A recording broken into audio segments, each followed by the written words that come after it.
لیکن یہ میری غیرت اور عزت کا معاملہ ہے، یہ صرف اور صرف میرا حق ہے، یہاں اور کوئی نہیں بیٹھ سکتا۔ لیکن آپ غور کریں کہ یہ اتنی سی غیرت ہے کہ جو برداشت نہیں کر سکتا، اور جو غیرتوں کا خالق ہے وہ اپنی وحدانیت پر کسی ولی کو، کسی پیر کو، کسی نبی کو بیٹھنا بھی برداشت نہیں کر سکتا۔ سبحان اللہ، بے شک بے شک۔ اس لیے میں نے سوچ سمجھ کر کہا ہے کہ توحید اللہ کی غیرت کا نام ہے، اور شرک اللہ کی غیرت کو چیلنج کرنے کا نام ہے۔ وَلَا تُشْرِكُوا بِهِ شَيْئًا۔ اور آپ اس پر بھی غور کریں گے کہ یہ جو بڑا اہم معاملہ ہے، تھا تو باپ برداشت نہیں کر سکا، تھا تو بیٹا تنہائی میں دیکھ لیا، برداشت نہیں کر سکا، تھا تو بھائی برداشت نہیں کر سکا۔ یہ تمہاری غیرت ہے کہ تم برداشت نہیں کر سکے۔ اللہ کہتا ہے میری کرسی پر، میری حاکمیت پر، میری صفات پر مجھے پیار تو بہت ہے، اپنی مخلوقات میں سے انسانوں پر، پھر انسانوں میں سے نبیوں پر، اور ان سے محبت تو بہت ہے، پیار تو مجھے بہت ہے، لیکن یہ معاملہ میری غیرت کا ہے، میری اس اقتدار کی کرسی پر وہ بھی نہیں بیٹھ سکتے۔ اب میرے خیال میں آپ کو سمجھنے میں بڑی آسانی پیدا ہو گئی ہوگی جب سے ہمارے اکابرین اہل سنت والجماعت نے توحید کے مسئلے کو چھپانا شروع کیا ہے، شرک و بدعات نے سر پر چڑھنا شروع کر دیا ہے، اور ہماری کمزوریاں ہمارے سامنے آ رہی ہیں۔ اب دیکھیے جی، اللہ کو ناراضگی ہے، تشرکو بھی شیئا، کوئی بھی، دیکھیے یہ کتنے گہرے رشتے ہیں، بھائی کے، بیٹے کے، اور خاص کر باپ کے بڑے گہرے رشتے ہیں، لیکن نہیں، کوئی بھی، یعنی اس لفظ شیعہ کا معنی یہ ہے کوئی بھی، کیسے؟ جس طریقے سے یہ کہا جائے گا کہ جب باپ اتنا گہرا رشتہ ہے، بیٹا اتنا گہرا رشتہ ہے، بھائی اتنا گہرا رشتہ ہے، تو ایک غیرت مند خاوند اس کو بیٹھنا برداشت نہیں کر سکتا، عام آدمی کو وہاں بیٹھنے کی جو مخصوص جگہ ہے اس کی عزت کی، وہاں بیٹھنا کے لیے کیسے اجازت دے سکتا ہے؟ تو قرآن نے کہا جب میں، یعنی اللہ کہہ رہے ہیں، جب میں اپنے اقتدار میں، حاکمیت میں، ذات میں، صفات میں، اختیارات میں، اور اللہ فرما رہے ہیں اپنی غیرت کی کرسی پر جب میں انبیاء کرام علیہ السلام کو بیٹھنے کی اجازت نہیں دے جا سکتا، تو عام آدمی کو وہاں بیٹھنے کی اجازت کیسے دے سکتا ہوں؟ لا تشرکو بہ شیئا، جب باپ اس جگہ پر نہیں بیٹھ سکتا تو غیر کیسے بیٹھ سکتا ہے؟ اس ناراضگی کا اظہار اللہ نے قرآن میں خود بھی کیا ہے۔ یہ دیکھیے جی، آیت نمبر ہے غالباً 48، اسی پر صفحہ نمبر 111، پارہ نمبر یہی 5 ہے، سورہ نساء یہی چل رہی ہے۔ اب ذرا دیکھ لیجئے قرآن مجید کو تو برکت پڑ جائے گی۔ آیت نمبر 48، صفحہ نمبر 111، ان اللہ لا یغفر ان یشرک بہ ویغفر ما دون ذلک لمن یشاء ومن یشرک باللہ فقد افترى اسما عظیما۔ اللہ اس گناہ کو نہیں بخشے گا کہ کسی کو اس کا شریک بنایا جائے، اور اس کے سوا، کہ آپ کی آسانی کے لیے ترجمے والا رکھا ہوا ہے تاکہ آپ اپنی آنکھوں سے دیکھیں کہ ترجمہ کیا لکھا ہوا ہے، اور اس کے سوا اور گناہ جس کو چاہے معاف کر دے،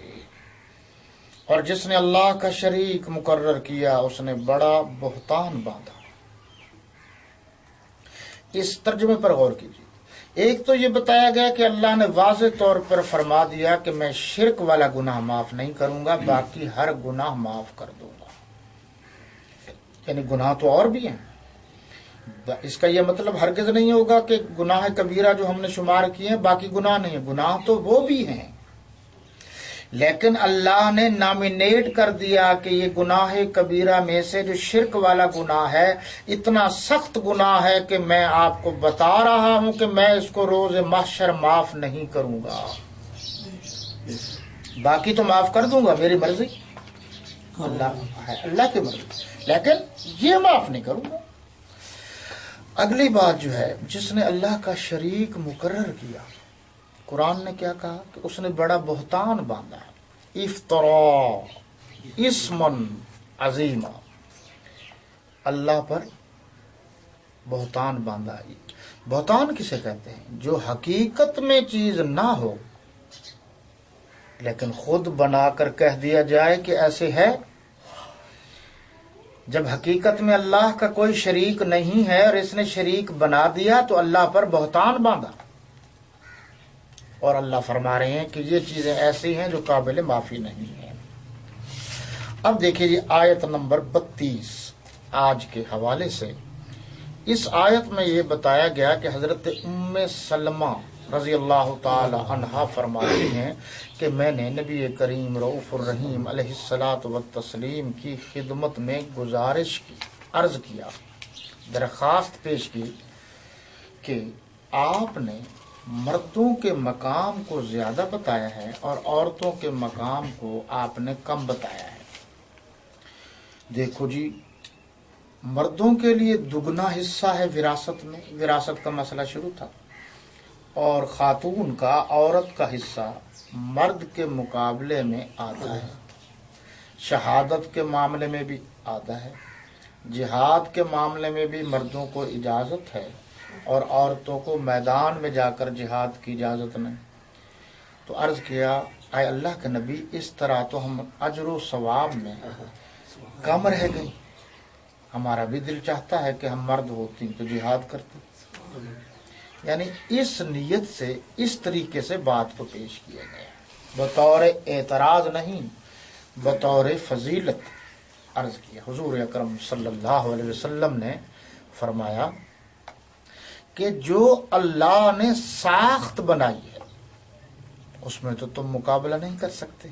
یعنی اللہ نے جس کو مرد بنایا ہے وہ مرد ہی رہے گا، جو عورت ہے وہ عورت ہی رہے گی۔ اگر عورت چاہے کہ میں مرد بن جاؤں اور مرد چاہے کہ میں عورت بن جاؤں تو یہ تو نہیں ہے، بنانے والا وہ ہے،